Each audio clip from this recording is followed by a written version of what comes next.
세계가 다 눈으로 보고 있어요. 지금 다 프리메이슨들이. 그래서 이런 세계에 일반 믿지 않는 사람들은 거기에 동조화돼서 어떻게 됩니까? 이제는 그거 문제 없다고 이렇게 말들 하는 거예요. 네?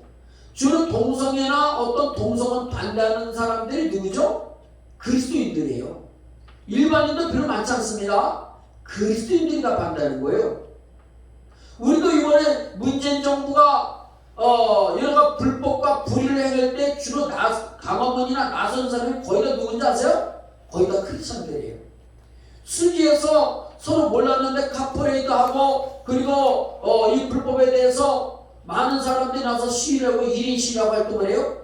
근데 서로 종교를 안 물어봐요. 누군지 모르니까. 근데 모임을 갖고 서로 이렇게 나누다 보니까 거의 다가 크리스찬들이에요. 거의 다 장로님, 집사님, 권사님 이런 분들이 보니까 나중에 알고 보니까 서로 묻기 전에는 누가 종교가 있는지 없는지도 몰라요. 근데 보니까 거의 크리스찬들이 다 나서더라고.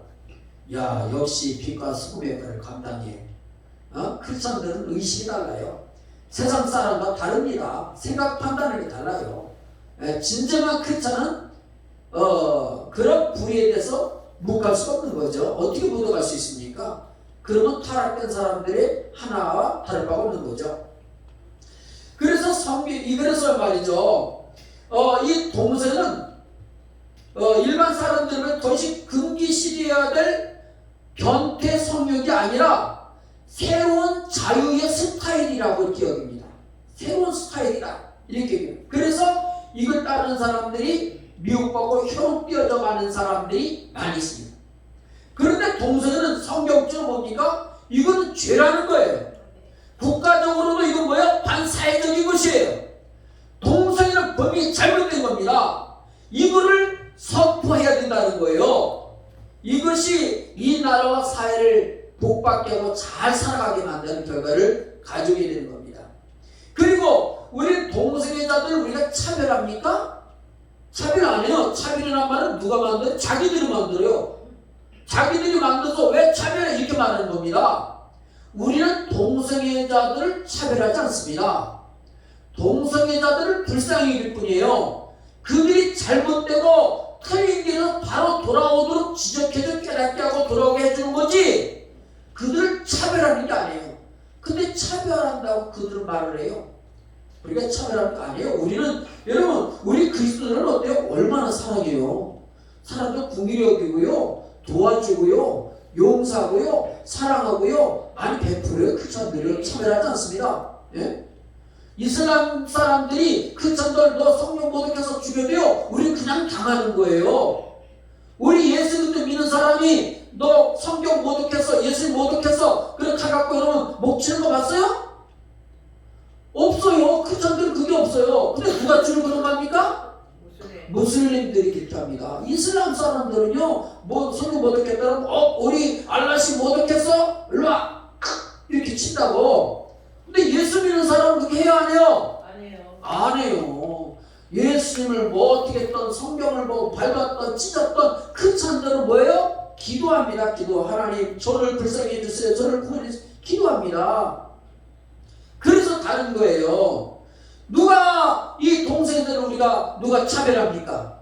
그들의 잘못된 죄를 깨닫게 해서 돌아오게 회개하고 돌아오게 해서 복받는 삶을 살도록 하는 거지 망하는 길에서 사는 길을 알려주는 거지 그게 어디 차별이에요. 그래서 제가 연사로 기자회견에서 연사로 나갈 때 제가 얘기했어요. 도둑놈한테 도둑질하지 마시오 라고 말하면 차별입니까? 아니라 강도짓 하는 사람에게 강도짓 하지 마시오 그럼 그 강도를 차별하는 거예요? 아니잖아요. 동성애고 죄짓고 잘못하는 사람에게 그거 하지 마시오 라고 하면 그게 차별인 거예요? 아니잖아요. 바르게 돌아오도록 깨닫게 해서 복받는 삶을 살도록 인도하는 거지 그가 망하라고 잘못되라고 하는 차별인 게 아니에요. 그건 차별이 아니죠. 그런데 그걸 차별이라고 얘기를 하는 거예요. 해외 가고 돌이켜서 하나님의 사랑과 복을 받고 천국의 복을 받고 누리고 살라고 안내해주는 것뿐입니다. 오늘 본문에 보면 동성애에 대한 성경의 대답이 로마서 1장 우리가 읽은 말씀에 그게 나와요. 동성애에 관해서 로마서 1장 26절에 보면은 그런 말씀이 나옵니다. 이 때문에 하나님이 그들을 부끄러운 시험에 내버려 주셨으니 곧 그들이 여자들도 순리대로 쓸 것을 바꾸어 어떻게 써요? 영리로 쓰며 그와 같이 남자들도 순리대로 여자 쓰기를 버리고 어떻게 해요? 서로를 향하여 음욕이 불릴 듯하며 남자가 누구로? 남자로 더불어 부끄러운 일에 가고 그들의 그릇 때문에 상당한 보응을 그 자신들이 받았느니라고 이렇게 말씀해 주고 있어요. 26절에 보면 여성 동성애자들도 있다고 말씀드립니다. 순리가 아닌 뭐로서 영리를 썼다는 겁니다. 여자들끼리 성관계하는 거 순리가 영리라는 겁니다. 로마서 1장 26절에 현대의 성경 보면 이것 때문에 하나님께서는 그들을 부끄러운 종류로 살게 내버리셨습니다. 그래서 여자들까지도 정상적 성생활을 벌고 변태적인 짓을 즐기며 라고 이렇게 나와 있어요. 창조 때 하나님이 준 기능이 뭡니까? 네, 남자 여자가 결혼해서 생육하고 번성하도록 하는 복을 주셨잖아요. 이게 하나님이 주신 기능입니다. 순기능이에요. 그런데 여자끼리 남자끼리가 순기능이 됩니까? 자녀를 생산할 수도 없고 그거는 순리도 아니고 그거는 영이라는 거예요. 영이.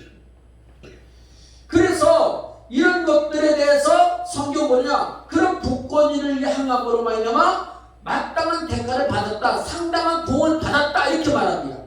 받을 거가 아니고 받았다고 말해요. 여러분 받았다는 의미는 뭐지요?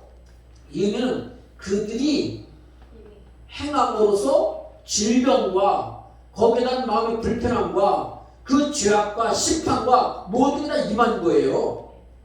그걸 알아야 됩니다. 임한 겁니다. 진노가 임한 거예요. 여러분 동성애가 하나님이 만들어 놓은 창조 질서를 어긴 것이며 부끄러운 것이라고 이제 그렇게 말하고 지라고 말을 하고 있습니다. 그래서 잘못된 대가를 받았다고 말씀을 해주고 있는 겁니다. 사실 실제 그 당시의 로마에서도요 아주 타락이 많이 됐어요.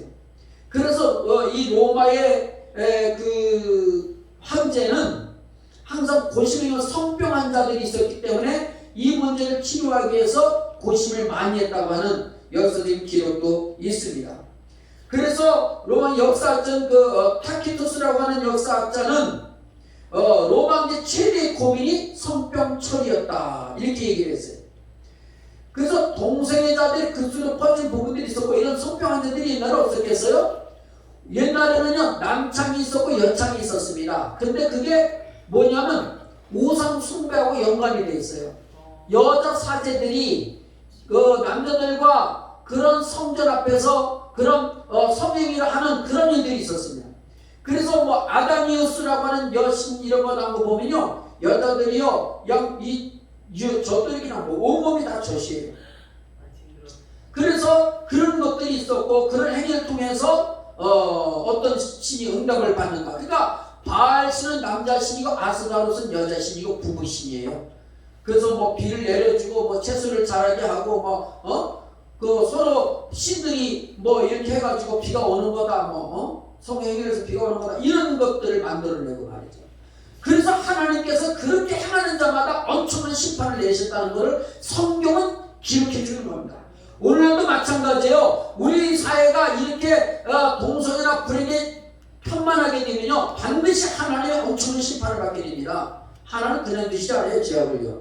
하나님 뭐라고 말씀하십니까? 나는 질투하는 여호와라 말씀합니다. 그냥 안 두신다는 거예요. 그냥 두지 않는다는 겁니다.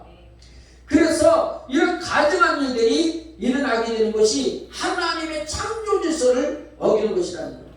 우리나라 오늘 이런 것 때문에 나온 질병이 뭡니까? 에이즈잖아요. 에이즈가 영어로 뭐죠? AIDS죠. 그래서 어떤 분이 재미있는 표현을 했는데 그 뜻을 그렇게 말하더라고요.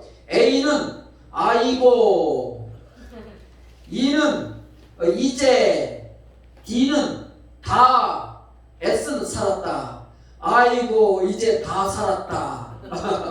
이렇게 표현했더라고요. 보니까 에이즈가 아이고 이제 다 살았다. 첫 절 따가서 해보니까 아이고 이제 다 살았다. 에이즈 DISA AIDS. 그러더라고요. 하여튼 성경은 이것을 뭐라고 말하면 레위기 18장 22절에 보면은요, 너는 여자와 동침한 같이 남자와 동침하지 말라. 이는 가증한 일이냐 이렇게 말합니다. 어떤 사람은 말합니다. 동성애에 대해서 하지 말라는 말이 어디 있어? 이렇게 성경을 모르고 그냥 그렇게 말하는 사람이 성경이 왜 말씀합니다. 여자와 동침하는 것처럼 너는 남자와 그렇게 하지 마라. 그 가증한 거다. 이렇게 말씀해 주고 있잖아요. 그러니까 동성애는 뭐예요? 분명한 죄라고 하는 것을 얘기해 주는 거죠. 이것은 어떤 사람 말합니다. 이것은 선천적인 거야. 그래서 어쩔 수 없이 하는 거야. 이렇게 말하면 그런 말도 안 되는 말을 만들어내는 거, 이거는 죄만 더 짓게 만드는 거예요. 동성은 선천적인 게 아니고 후천적인 거며 그것은 죄라고 하는 것을 분명히 말씀해 주고 있습니다. 그러므로 이것이 심판이 된다는 거예요. 그래서 말씀해 보니 하나님의 진노 중에 진노가 뭐냐면 내버려두는 거. 내버려두는 거. 버려두는 게 얼마나 큰 죄라는 거. 나 뭐 동생이 또 하나님 심판 안 하네? 나 막 죄를 져도 하나님 가만히 계시네? 내가 나쁜 짓 하는데도 아무렇지도 않아? 긴장하셔야 돼요. 왜? 긴장하시다 아무렇지도 않다고? 여기 비 올 때 비 오기 전에 큰 태풍이죠. 어떻죠? 고요해요. 편안해요. 조용해요. 그러다가 진짜 태풍 때는 어마어마하게 오지 않습니까? 여러분 쓰나미 올 때 어떻죠? 큰 쓰나미가 오면요 바닷물이 싹 빠집니다. 싹 빠졌다고 해가지고 아유 바닷물 없네, 너무 좋아 들어갔다가는 밀려오는 어마어마한 파도가 넘쳐나는 거예요. 그처럼 뭐 죄를 져도 나쁜 짓을 해도 하나님 심판하지 않는다고 태평하다고요? 나중에 그 죄가요 몇 값절로 어마어마하게 옵니다. 그걸 알아야 돼요. 편안하다 편안한 게 아니에요. 그래서 그렇게 오기 전에 즉시 회개하고 진리 가운데 바로 돌아서야 된다고 성경 말씀해 주는 거예요. 그러면 오늘 우리가 오늘 제목에 나오는 대로 타락한 시대는 증거가 뭐냐? 첫째로 불의로 진리를 막는 일이 일어난다. 뭐로 막아요? 불의로 진리를 막는 일이 일어난다는 거예요. 오늘 우리는 진리를 따라 살아가지요? 우리는 진리를 믿습니다. 아멘. 그래서 진리는 변하지 않아요. 아멘. 근데 세상은 진리를 바꾸려고 그래요. 진리는 변하지 않습니다. 근데 변하지 않는 진리를 바꾸려고 하는 게 이 타락된 이 세상이에요. 그래서 불의로 진리를 막, 다시 말하면 남자와 여자가 결혼해서 사는 것은 진리입니다. 근데 남자끼리 살고 여자끼리 사는 것은 비진리예요. 왜? 자녀 생산이 되지 않습니다. 그건요. 그것은 영리예요, 영리. 그러니까 세상은 그런데 어떻게 해요? 그걸 진리로 바꾸려고 하는 거예요. 진리를 바꾸려고 하는 거. 그래서 남자끼리 여자끼리 사는 것도 가정이라는 것을 인정해주고 그걸 진리라고 사람들에게, 아이들에게 가르치는 거예요. 학교에서. 동생이는 죄가 아니야. 그건 다른 거야. 알았지? 그러니까 아무 문제 없어 라고 가르친다는 거죠. 그것도 진리야 라고 가르친다는 거죠. 그건 진리가 아니에요. 그건 비진리입니다. 진리는 뭐예요? 남자와 여자가 결혼해서 사는 것은 진리입니다. 변치 않는 거예요. 이것은요 하나님이 변치 않도록 정해주신 거예요. 이거는요 바꿀 수가 없는 거예요. 그건 진리고 순리인 거예요. 그런데 세상은 불의를 갖고 진리를 막아요. 그래서 어떤 분 표현하기를 그런 얘기를 해요. 불법이 법이 될 때, 뭐라 그러죠? 그리스도는 핍박이 온다. 네, 그리스도인들에게는 핍박이 온다. 불법이 법이 될 때 그리스도인들은 박해를 받게 돼. 핍박이 온다. 그래서 지금 동성애 문제가 늘 부딪히는 게 뭐예요? 기독교잖아요, 기독교.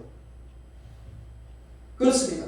그래서 사도 바울은 우리가 전한 복음같이 이 복음을 오늘 전하는 걸 볼 수가 있습니다. 진노가 누구에게 나타나느냐? 불의로 진리를 막는 사람들에게 바로 뭐 하느냐? 하나님의 진노가 나타남을 말씀해 주고 있습니다.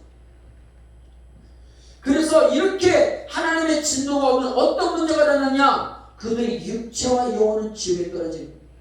육체와 영혼이 지옥에 떨어집니다. 그냥 뭐 우리 몸만 문제되는 게 아니고 영혼까지 문제가 되는 거예요. 그래서 하나님께서는 영과 육을 모두 심판하신다는 겁니다. 세상적인 생각으로 하나님의 진리를 막는 자들이 우리 주변에 얼마나 많이 있어요.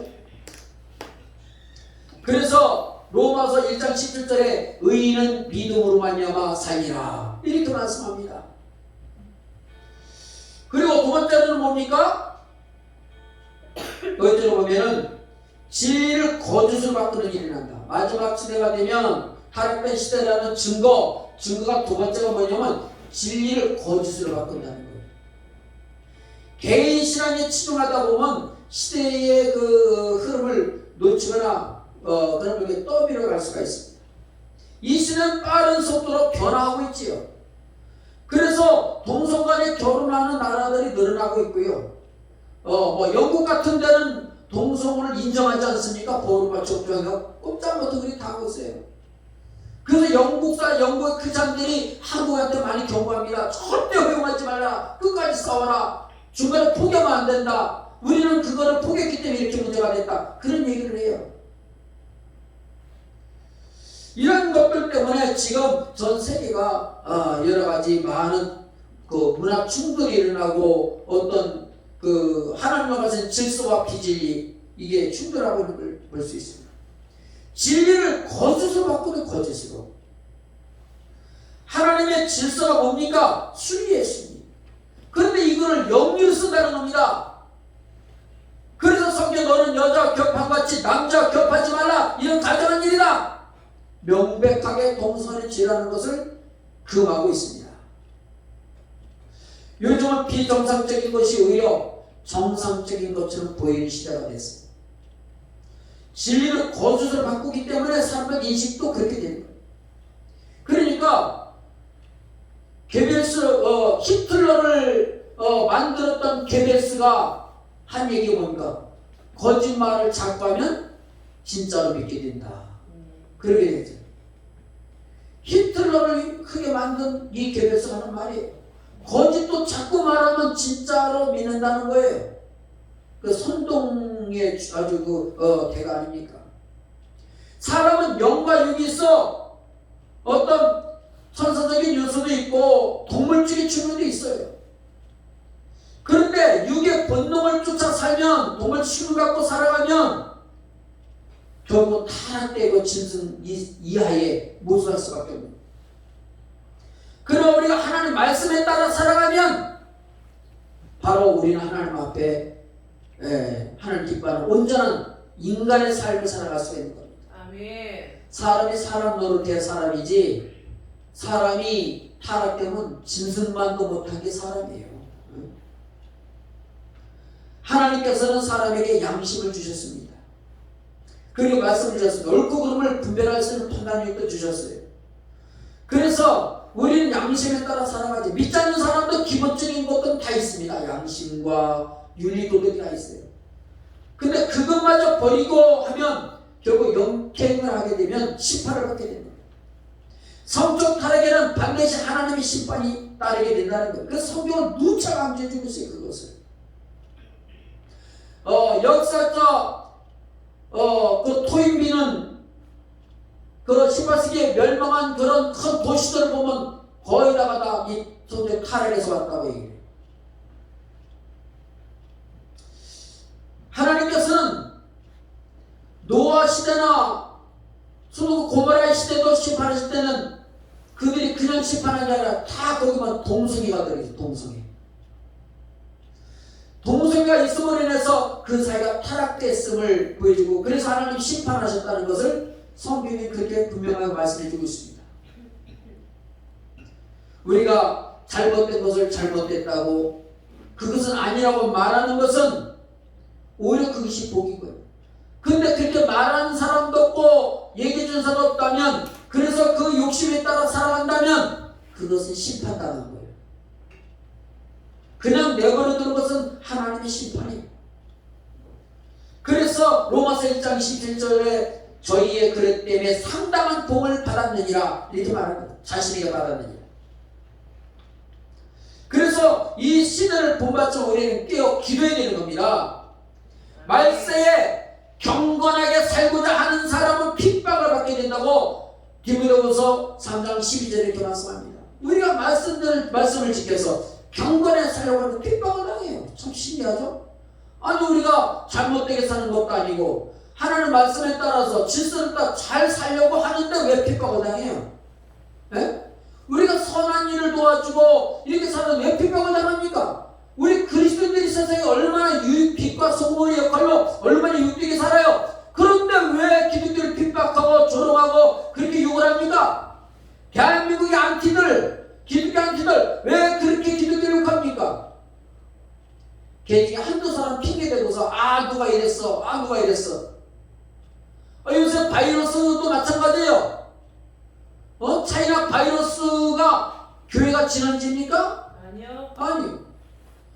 문재인이가 잘못해서 들어오게 만든 거 아니에요. 의사들이 들어오게 하지 말라고 얘기했음에도 불구하고 중국 눈치 보면서 다 우한 사람을 받아들여서 우리나라 그 피해 준 거 아닙니까? 이게 피해줬는데 이걸 갖다가 뭐 강화문 세력들 또 뭐 강화문 무슨 교회 이래가지고 한 사람 생기면 교회가 진원지라고. 근데 지금 정치하는 사람들 하는 사람들이 그 담당자들 뭐라 그래요? 물었어요. 토론에서 나왔습니다. 진짜 교회가 진원지냐고. 교회가 진원지가 아니라는 거예요. 교회도 다 피해자예요. 밖에서 다 들어온 거 엉뚱한 데서. 에? 교회는 얼마나 안 뛰도 잘하고 잘 지켜요. 그런데 버스, 지하철, 다 보세요. 무슨 마트, 우리가 비행기 타고 제주 갔다 왔을 때 보면 얼마나 사람들이 몰려다니고 몰려탔는지 검사 이게 어디 있어요. 그런데 교회는 그냥 얼마나 단속하는지 공평하지가 않아요. 공평하지가 않아요. 식당 같은 데 가보세요. 그게 되는가? 안 되는 법을 잡아내다 보니까 부딪히는 거 아니에요? 그래서 경건하게 살고자 하는 자는 핍박을 받게 된다. 그래서 말세에는 죄와 싸우되 피 흘리기까지 싸워야 한다고 말씀해 주고 있습니다. 너희는 이 세대를 본받지 말고 마음을 새롭게 함으로 변화를 받아 하나님의 선하시고 기뻐하신 뜻이 무엇이 온전한 뜻이 무엇인지를 분별하도록 하라. 이렇게 말씀합니다. 그래서 하나님의 질서인 순리를 따라 살아가는 우리 모습이 될 것입니다. 마지막으로 순리를 버리고 영리를 쓰는 일이 일어난다. 이게 타락된 시대에 나타나는